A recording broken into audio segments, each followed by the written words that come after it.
ছোট বন্ধুরা, আজকের আমি তোমাদেরকে কানাইয়ের কথার দ্বিতীয় পর্বটা শোনাবো। প্রথম পর্বটা যারা শোনোনি তারা অবশ্যই শুনে নিও, নালে কিন্তু তোমরা দ্বিতীয় পর্বটা অতটা বুঝতে পারবে না। কেমন?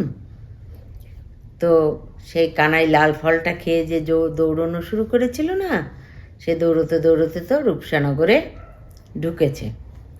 এবার ঢুকে তো হাঁটতে হাঁটতে যাচ্ছে, যেতে যেতে দেখে একটা বাজারের মধ্য দিয়েও হাঁটতে হাঁটতে যাচ্ছে। দেখে বাবা, চারিদিকে কত জিনিস, তবে তার মধ্যে শাড়ি বেশি, রং বেরঙের বাহারি করা শাড়ি। এত সুন্দর শাড়ি কানাই এর আগে কখনো দেখেনি। ওরে বাবা, দেশ বিদেশ থেকে সব সদাগররা এসেছে, তারা সব দরদাম করছে, কিনছে, করছে। ওর দেখতে দেখতে না ভারী একটা অবাক লাগলো দেখে। কি জানো, ওখানে যারা দোকানদার তাদের কারোর মুখে হাসিও নেই, কথাও নেই। আর মাঝে মাঝে সেই রাজার যে মানে লেঠেল যারা, তারা পেয়াদারা, তারা ওই বড় বড় বল্লম নিয়ে ওই বাজারে ঘুরছে। ওর এইটা দেখে না একটু অবাক লাগলো, ব্যাপারটা কি। তা কানাই কী করেছে, একটা দোকানে গিয়ে ঢুকে দোকানদারকে জিজ্ঞাসা করছে, আচ্ছা এটাই কি রূপসানগর? তখন মাথা নেড়ে ও উত্তর দিল, মুখে কিছু বলল না। তখন বলল, আচ্ছা আমি তো দেখছি এখানে সবার কেনা বেচা খুব ভালোই হচ্ছে, কিন্তু এখানে আপনাদের কারোর মুখে কোনো কথা নেই, হাসি নেই কেন? তখন বলছে, এখানে মড়ক লেগেছে, মড়ক। তাঁতিপাড়ায় অলরেডি মড়ক শুরু হয়ে গেছে। এখানে আসতে কতক্ষণ? শুকনাই মড়ক, না খেয়ে সব তাঁতিরা মরে যাবে। কানাইয়ের তখন মুখের কাছে আর কি কথাটা এসে গেছিল যে রোগের ওষুধ তো আপনাদের রাজা নিয়ে এসেছে, কিন্তু ও আর বলেনি। ও কিন্তু বলেই চুপ করে গিয়ে তখন বলছে, আচ্ছা তো এত আপনাদের বিক্রি হয়, বাট্টা হয়, এত কিছু হয়, তো রাজামশাই বলে, না আমাদের রাজামশাই অত ভালো নয়। হ্যাঁ, আমাদের এখানে এখনও রোগ আসেনি, তাঁতিপাড়ায় লেগেছে, এখানে আসতে আর কতক্ষণ, তাই আমাদের কারো মনে শান্তি নেই। তখন ও বলছে, না আমাকে যে করেই হোক ওই ওষুধের গাছটা বের করতেই হবে খুঁজে, কিন্তু কোথা থেকে বের করব? সেই চাঁদনি গাছ আমি পাবো কোথায়? না, কিন্তু পেতে তো হবেই, আমার বাবার জন্য তো বটেই, আর এই তাঁতিদের জন্য। বলে ও ওই দোকান থেকে বেরিয়ে আবার হাঁটা শুরু করেছে। হাঁটতে হাঁটতে হাঁটতে হাঁটতে ও একটা পাড়ায় ঢুকেছে। পাড়ায় ঢোকার পরে না ও দেখছি, ওমা এই বাড়ি থেকে কি কান্নার আওয়াজ! উফ, ওর মনটা একদম ছটফট করে উঠেছে। আর একটা বাড়ি থেকে কান্নার আওয়াজ। ও তখন বুঝেছে, এই রে, আমি বোধহয় তাঁতিপাড়ায় ঢুকে গেছি। তারপরে হাঁটতে হাঁটতে হাঁটতে হাঁটতে দেখা একটা বুড়ো মানুষ গাছতলায় বসে আছে। তাকে তখন জিজ্ঞাসা করলো, হ্যাঁ গো, এটা কি তাঁতিপাড়া? লোকটা তখন মাথা নেড়ে বলল, হ্যাঁ, কিন্তু এটা আর তাঁতিপাড়া কতদিন থাকবে? আর তাঁতি থাকবে না, রোজ 4-5 জন করে তাঁতি মরছে। এই তো নীলমণি মরল, লক্ষণ মরল, বেচারাম মরল, আর কজন আছে, এরপরে আর থাকবে না, সব শেষ হয়ে যাবে, আর আমাদের তাঁতি কেউ বাঁচবে না। তখন বলছে, শুকনাই রোগ হয়েছে, তাই এ রোগের ওষুধ? বলে, এ রোগের ওষুধ তো নেই। বলে, হ্যাঁ এ রোগের ওষুধ আছে, বাদ্রার জঙ্গল থেকে রাজামশাই লোক গিয়ে তো এই রোগের ওষুধের সেই গাছ নিয়ে এসেছে। বললো, তা রাজা এনেছে, তাতে আমাদের কি? আমাদের তো আর দেবে না।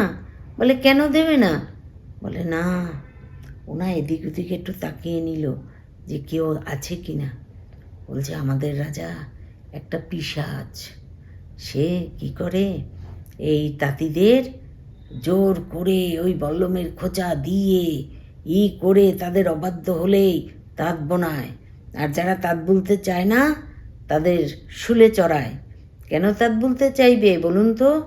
এই যে সব সদাগররা কিনে নেয়, সব ব্যবসা বাণিজ্য করে, তার 4 ভাগের 3 ভাগ দিতে হয় রাজাকে, আর 1 ভাগ থাকেই তাঁতিদের। তাতে তাঁতিদের হয় তাদের যে কষ্ট সেই কষ্টই। আর কি করব? তখন বলল, এই রাজাকে সরানো যায় না? বলে, আর বলবেন না, সব তাঁতিরা মিলে এটা ঠিক করেছিল যে রাজাকে সরিয়ে রাজপুত্তুর সোনার চাঁদ ছেলে, ও রাজা হলে না আমাদের আর দুঃখ থাকবে না। কিন্তু কে যেন এই কথাটা রাজার কানে দিয়ে দিয়েছে, আর তারপরেই এই মড়ক লেগেছে। আর কি করি? সেই জন্য আর কিছু না, আমাদের দুঃখ, দুঃখ নিয়েই আমাদের বাঁচতে হবে, আর দুঃখেই আমরা বেঁচে আছি, আমাদের কপালে আর সুখ নেই। তখন কানাই উঠে ভাবল, না, যে করেই হোক আমাকে তো এই চাঁদনি গাছটা খুঁজে বের করতেই হবে। আর একটা কথা ছিল, রাজপ্রাসাদটা কত দূর? বলে, রাজপ্রাসাদ এখান থেকে সোজা যাবেন, গেলেই রাজপথ পড়বে। রাজপথ দিয়ে হাঁটতে হাঁটতে গিয়ে বাঁদিকে ঘুরলেই আপনি দেখবেন রাজপ্রাসাদের বিরাট ফটক। বলল, আচ্ছা। বলেও তো বেরিয়ে গেল। হাঁটতে হাঁটতে হাঁটতে হাঁটতে দেখছে, এই তো রাজপথ। রাজপথ দিয়ে হাঁটতে হাঁটতে হাঁটতে হাঁটতে কিছু দূর গিয়ে বাঁদিকে তাকিয়ে, ওরে বাবা, বিশাল ফটক। কিন্তু যে জিনিসটার জন্য তৈরি ছিল না সেটা হচ্ছে, ফটকের সামনে তো একেবারে সন্ডা মার্কা সব বল্লম নিয়ে প্রহরী দাঁড়িয়ে রয়েছে। ও তখন আস্তে আস্তে হাঁটছে আর ভাবছে, এই 20-25 হাত দূরে যখন আমি থাকবো, আমি দেবো একটা দৌড়। ওরা তো আর আমাকে খুঁজে পাবে না, আমার দৌড়ের সাথে পারবেও না, আমি দেব দৌড়। বলে ওরা তো আর দূর থেকে সেই প্রহরীরা ওকে দেখেই তো একেবারে সেই বল্লম নিয়ে দাঁড়িয়ে গেছে। বলল, যাওয়া হবে না আর কি, দাঁড়াও, রোকো। ও তো কাছাকাছি প্রায় 15-20 হাত দূরে এমন দৌড় দিয়েছে, মানে ওরা চোখের নিমেষে দেখলে কি লোকটা যেন ভ্যানিশ হয়ে বেরিয়ে গেল। আর গিয়ে যখন থেমেছে তখন দেখে কানাই একটা বেশ বাগানের মধ্যে থেমেছে। চারিদিক শ্বেত পাথরের প্রাসাদ, আর ওরে বাপরে বাপ, রং বেরঙের ফুলে ভর্তি, সে যে কি অসাধারণ জায়গা। কানাই তো চারিদিক দেখছে, এত ফুলের সমারোহ, এত সুন্দর রাজপ্রাসাদ। ইস, কে বলবে হ্যাঁ যে এই রাজ্যে মড়ক লেগেছে? কে বলবে? এই ভাবতে ভাবতে, ওরে বাবা, এত সব ফুল, আচ্ছা এর মধ্যে আবার চাঁদনি গাছটা নেই তো? তাহলে এর মধ্যে থাকলে তো আমার কাজটা অনেক সহজ হয়, গন্ধ পাবো, সেই বেগুনি রঙের ছোচলো পাতা, হলুদ ফুল। এই চারিদিক তাকাতে তাকাতে ও এগোচ্ছে, হঠাৎ কে যেন পিছন থেকে ওর কাঁধ ধরেছে, আর একটা হাত দিয়ে ওর কোমর জড়িয়ে দিয়ে একেবারে ওকে চ্যাংদোলা করে তুলেছে। ও পেছন ঘুরে তাকিয়ে দেখে মস্ত এক প্রহরীর হাতে ও বন্দি। যা, ওকে তো নিয়ে গেছে রাজার কাছে। গিয়ে দেখে রাজা সভাসদ নিয়ে বসে আছে। রাজাকে দেখেই কানাই দেখছে, সত্যিই তো, এ তো একেবারে শয়তানের মতো চেহারা, কুতু কুতু দুটো চোখ, মোটা জোড়া ভুরু, একেবারে চাপদারি ভর্তি, দেখলেই মনে হয় বেটা শয়তান। রাজাটা যে ভালো না, ওর চেহারাই ফুটে উঠেছে। রাজাটা ওর দিক তাকিয়ে বলছে, কিরে বেটা, কি নাম? বলল, কানাই। বলল, কোথা থেকে এসেছিস? কানাই আগে থেকেই ভেবে নিয়েছে রাজাকে আমি একটাও সত্যি কথা বলবো না। তখন বলতো, আগে এই তো পাশের গ্রাম। বলে, কাকমারি? বলল, হ্যাঁ। তো এখানে কি দেখছিলি, কি খুঁজছিলি? বলে, আমি তো কিছু খুঁজিনি, আমি তো এসে বাগানে দাঁড়িয়েছিলাম, আমি তো কিছু খুঁজিনি। তখন বলল, ও। রাজা এবার একটু নিশ্চিন্ত হলো, তার কারণ রাজার তো ভয় আছে যে আমি তো গিয়ে সেই গাছ চুরি করে নিয়ে এসেছে রাজার পেয়াদারা গিয়ে, মন্ত্রী গিয়ে, আবার সেই গাছ নিতে কেউ এসছে কিনা, ওর তো মনে ভয় আছে, সেই জন্য জিজ্ঞাসা করেছে কি খুঁজছিলি। ও যখন বলছে আমি কিছু তো খুঁজিনি, তখন রাজা একটু নিশ্চিন্ত হলো। বলল যা, ওকে গিয়ে কয়েদে বন্দি করে রাখ, পরে ওর বিচার হবে, এখন রেখে দে।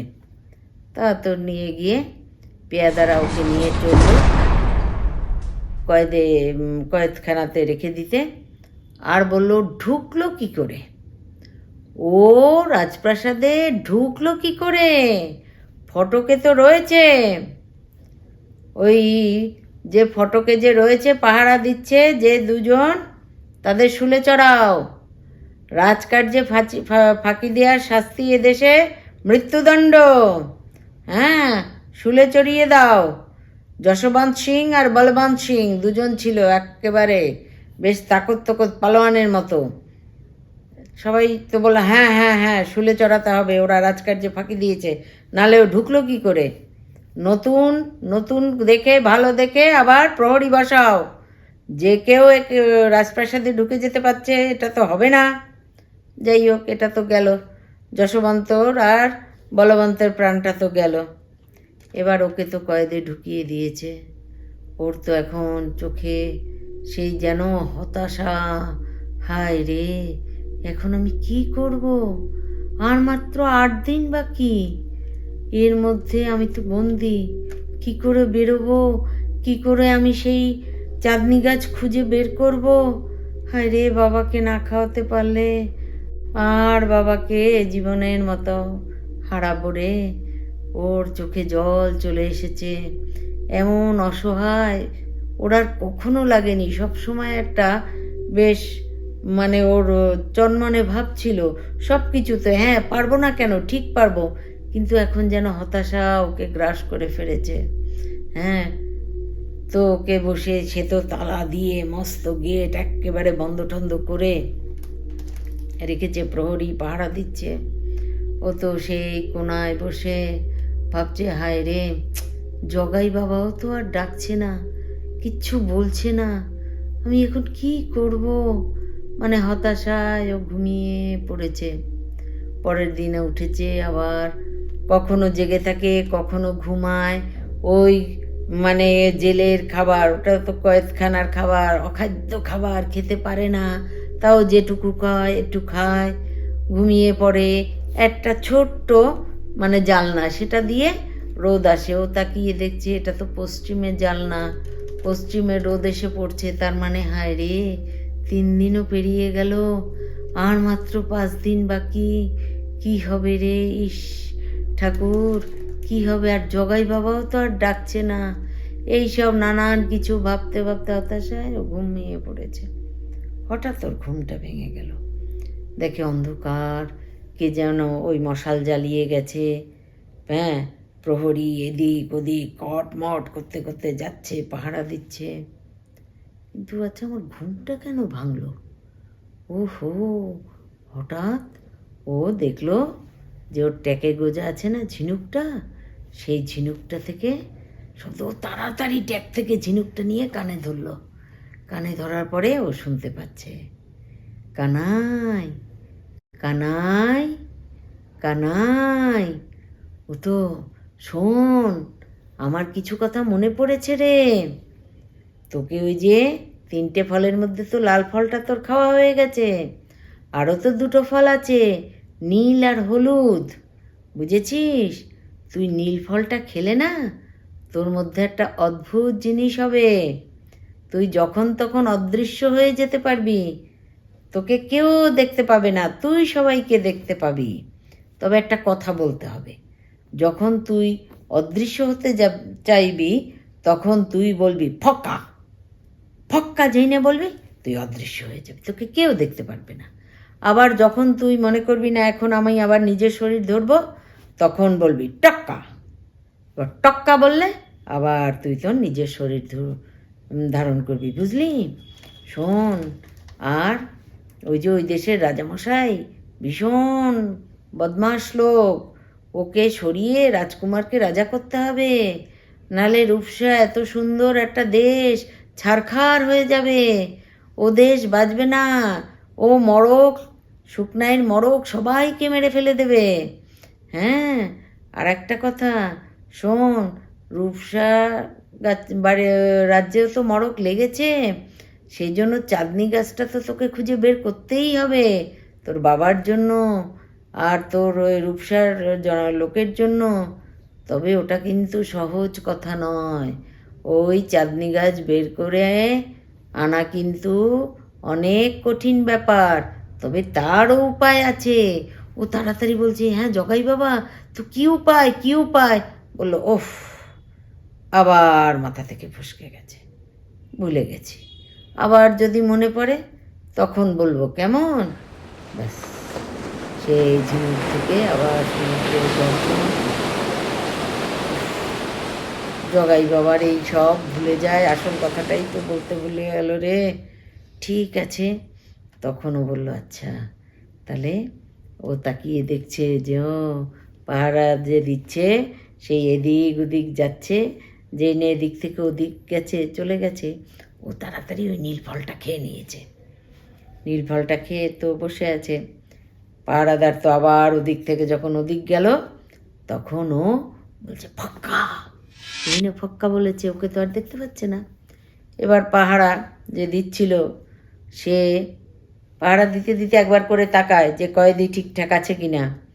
তাকিয়ে তো দেখে ওর মাথা একদম চোখ বড় বড় হয়ে গেছে। কিরে, লোকটা কোথায়? ভুল টুল দেখছি না তো? একেবারে গড়াদের সামনে গিয়ে ভালো করে দেখছে, উমা নেই তো। তখন ওই আলোটা আর কি নিয়ে গিয়ে দেখছে, উমা নেই তো, কী করি? তখন আলোটা রেখে তাড়াতাড়ি কী করলো, ট্যাক থেকে সেই তালাটা বের করে, চাবিটা বের করে তালাটা খুলে ভেতরে গিয়ে খুঁজছে। কানাই তো এটারই অপেক্ষা করছিল। কানাই কী করেছে, আস্তে আস্তে, কানাই তো দেখতে পাচ্ছে, ওকে দেখতে পাচ্ছে না, কিন্তু কানাই তো ওই পাহারাদারকে দেখতে পাচ্ছে।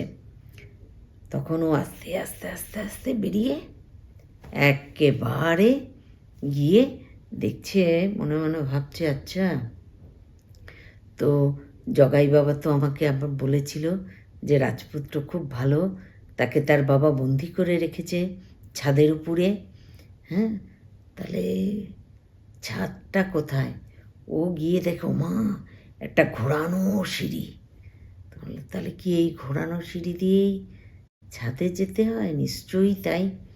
ও তো গেছে, ও তো যাচ্ছে, ওকে তো কেউ দেখতে পাচ্ছে না, ও সবাইকে দেখছে। তাও আস্তে আস্তে পা টিপে টিপে টিপে টিপে ও ছাদে চলে গেছে। গিয়ে দেখে, হ্যাঁ, উড়ে বাবা, রাজপ্রাসাদের ছাদ, বিশাল ছাদ, একটা জায়গায় একটা ঘর দেখছে, তাতে একটা বাতি, একটা জানলা দিয়ে দেখা যাচ্ছে বাতি জ্বলছে। ও, তাহলে এখানেই রাজপুত্রকে আটকে রেখেছে। আচ্ছা, ও তো কাছে গিয়ে দেখো, রে বাবা, এখানেও তো বসে আছে সেই পাহারাদার, তবে পাহারাদারের একদম মাথাটা করে বেঁকিয়ে রয়েছে। ও কাছে গিয়ে দেখে, হ্যাঁ, পাহারাদার হাঁ করে ঘুমিয়েই যাচ্ছে। বুঝলে, ওর তো খুব আনন্দ হয়েছে। যাক, ও তাড়াতাড়ি পাহারাদারের কোমরে দেখছে, ও বাহ, বেশ সুন্দর চাবিটা গোজাতো, আস্তে করে যাতে টেন না পায় চাবিটা নিয়ে আস্তে করে তালাটা খুলে, যেই না দরজাটা খুলেছে, রাজকুমার তো তেরাক করে লাফ দিয়ে উঠেছে। এ কিরে বাবা, এ ভেলকি না কিরে, লোকজন নেই, দরজা খুলে গেল। তখন দেখলো আবার দরজাও দিল। ও তো অবাক হয়ে গেল, বাবা এ আবার কোন জাদুকর এসছে রে বাবা।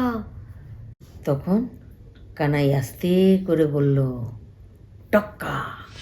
ব্যাস, কানাইয়ের তো নিজের শরীর আবার ধারণ করলো। ওকে তো দেখে অবাক হয়ে গেল, বলছে, তুমি কি করে এলে? তখন বলছে, তুমিই তো রাজপুত্র। বলল, হ্যাঁ।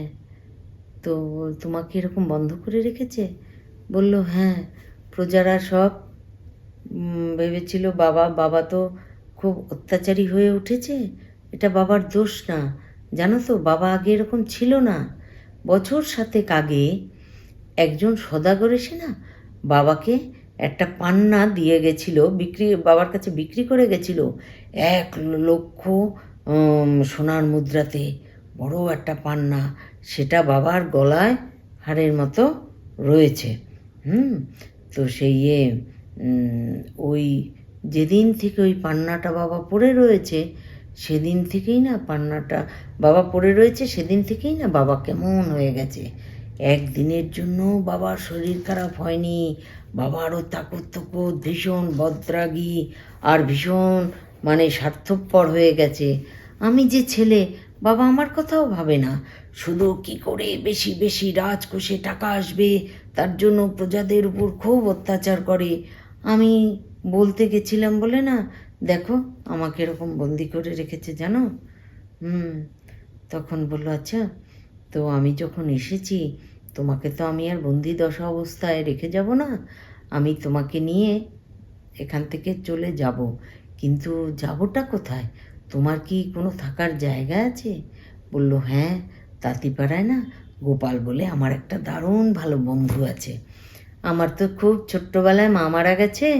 গোপালের মাকে না আমি নিজের মায়ের মতো ভালোবাসতাম গো, কিন্তু গোপালের সাথে না বাবা আমাকে মিশতে দিতে চাইতো না। আমি রাজপুত্র আর গোপাল তাঁতির ছেলে, সেই জন্য, কিন্তু আমাকেও গোপাল খুব ভালোবাসতো, আমিও গোপালকে খুব ভালোবাসতাম। আমি যদি গিয়ে উঠি গোপালের বাড়িতে না, গোপাল আমাকে কিছুতেই ফেরাবে না।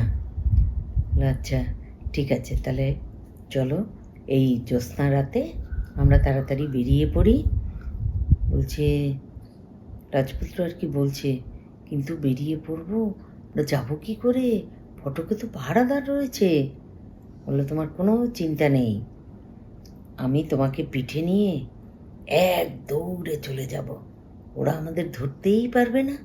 তুমি সত্যি বলছো? হ্যাঁ গো, সত্যি বলছি। বলছে, আচ্ছা ঠিক আছে, তাহলে চলো। বলে দুজনে বেরিয়ে পড়লো।